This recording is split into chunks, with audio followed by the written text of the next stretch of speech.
Регионалните одбори за управување со отпад на североисточниот и источниот плански региони и општина Свети Николе, представувани од 18 градоначалници во петокот, расправаа за етабилирање на заедничкото меѓуопштинско претпријатие за управување со отпад како прво од овој вид во државата.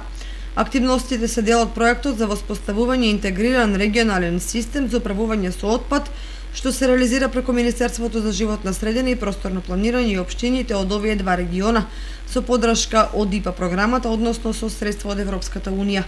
На состанокот се дискутираше за учество и начинот на управување со меѓуопштинското претпријатие. Договорено е седиштето да биде во Свети Николе, а основачкиот влог да изнесува 3 милиони денари, поделен меѓу 18 општини, соодветно според бројот на жители. Во наредниот период ќе се следи затворање на постојните депонии и на меѓународен тендер ќе се избере фирма за спроведување на тој процес, соопшти претседателот на Источно планскиот регион и градоначалник на Кочани Николчо Илиев.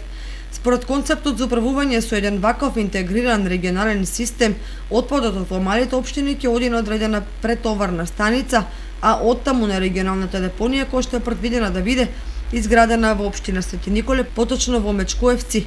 Кочани ќе биде една од трансфер единиците, односно претоварните станици за комунален отпад кои што треба да бидат изградени.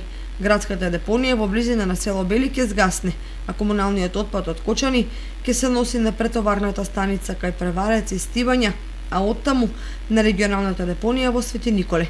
Ваквиот начин за управување на отпад ќе предонесе за подобра животна средина, поинаков од денешното несоодветно управување со комуналниот отпад во општините.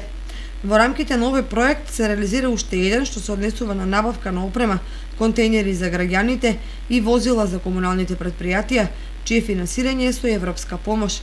Општина Кочање наскоро ќе добие повеќе транспортни комунални возила, едно од 4 метри кубни, едно од 10 и едно од 14 метри кубни, како еден рамен влекач за контејнери кои ќе бидат ставени на располагање на комуналното јавно претпријатие Водовод.